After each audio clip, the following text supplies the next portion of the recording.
Does your dog have to be sedated in order to get nail trims? Or maybe it's just a struggle. It takes 2 people, a muzzle, lots of high-value treats, and you're trying to do your best, but it's just not cutting it. I'm Chelsea with Positive Futures Dog Training and Behavior, and I love helping people figure out how to tackle these things with a little less stress. So today we're gonna be talking about how to get your dog comfortable with nail trims, some big mistakes that people make, and how you can identify if you're going too fast. The first part of this process is teaching some platform training. We need to make sure that the dog has a specific location like a grooming table, elevated platform, or even a bed or towel that they know when they get up, the game starts. It's also a promise to them that if they feel uncomfortable at any point during the training, they get to opt out. They get to leave. That choice builds a relationship with us, and it helps improve their comfort level because they know that nothing is forced. If you need more help with that, check out the video above. The link is also in the comments below. After some platform training has been established, it's time to start working on foot handling. If you're starting with a brand new puppy, it's going to look a little different than if you're working with a dog that has some negative emotions. Make sure that you keep an eye on stress signals and let your dog dictate the pace. The goal is to teach them that when we touch their feet, good things happen. We want to keep contact with their feet very short in duration at the beginning. If they know how to shake or offer their foot on their own, this is a great way to get started. If they don't, not a problem.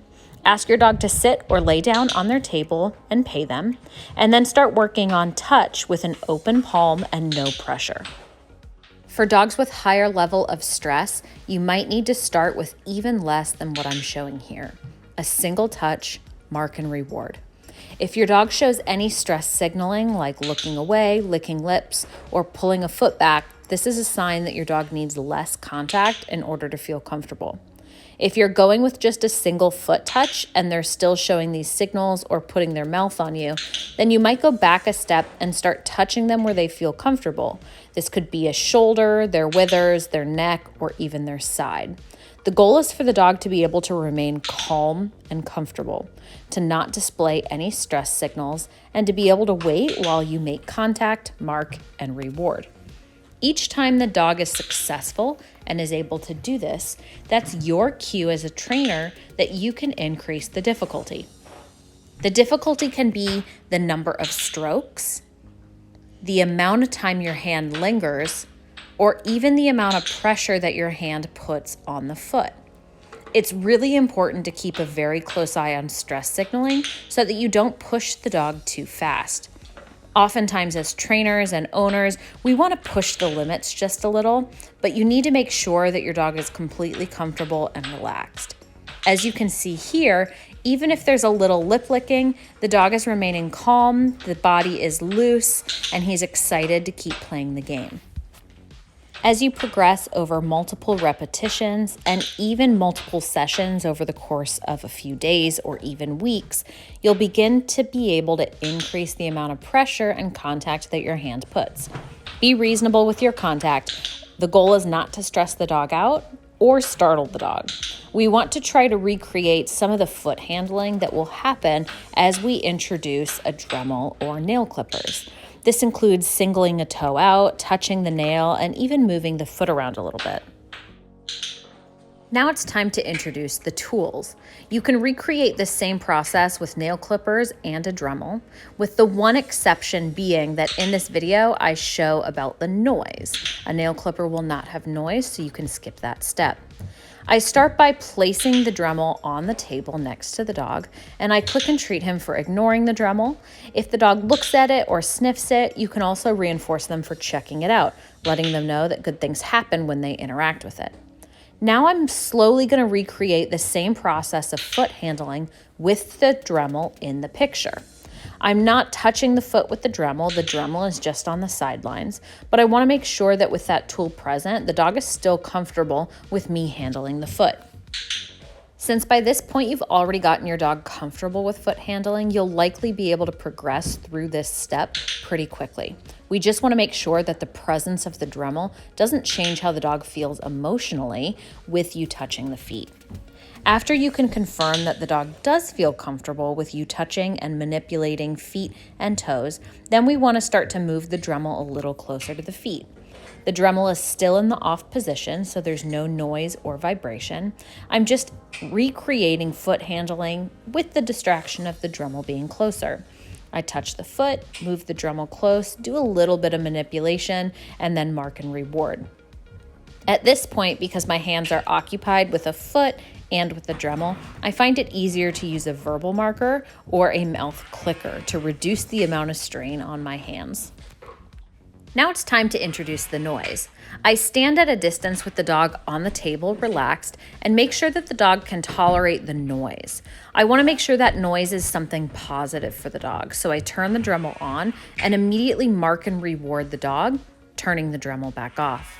This way, the sound of the Dremel predicts something good, which helps change how the dog feels emotionally about the Dremel. We want to make sure there's no signs of stress at this point. We'll slowly increase the proximity of the Dremel to the dog, taking a couple steps closer as I see that the dog is relaxed, until I can stand right next to the dog. Then we want to make sure that I can do foot handling with the sound of the Dremel on. It's important to note that at this point, I am not touching the Dremel to the foot. I just want to increase the proximity of the Dremel to the foot. Again, mark and reward after each contact that I have with the dog. After that, the next step is getting the dog comfortable with the feeling of vibration. This can be kind of weird for some dogs, so you want to make sure you're really keeping an eye here and not breaking any of this awesome trust that you have built up. What I'll do is I'll take the Dremel in my hand and place it against the foot. This way the vibration flows through my hand into the foot. It helps reduce the impact of it and make sure that I don't accidentally catch any hair or touch the foot with the rotating Dremel bit. Now it's time for contact. There's no way to recreate this feeling, so make sure that you take things really slow. I touch it to the foot, it makes a noise, feels a little funny. I immediately mark and reward and remove the Dremel from the dog. I want to make sure I take this process nice and slow, touching quickly and then removing the Dremel away from the dog. I can gauge how the dog feels by watching for stress signaling and seeing if the dog is comfortable with me touching the foot again. As long as this is going well, I'll maintain this repetition of touching the foot, touching the nail with the Dremel, marking and rewarding and removing the Dremel. As the dog gains comfort and we get more repetitions under our belt, I'll start to transition to different nails on the foot. This isn't a lot of dremeling that is going to grind the nails. The goal here is just to get the dog comfortable with the contact.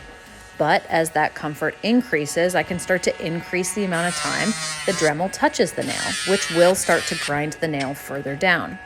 Again, keeping an eye on comfort.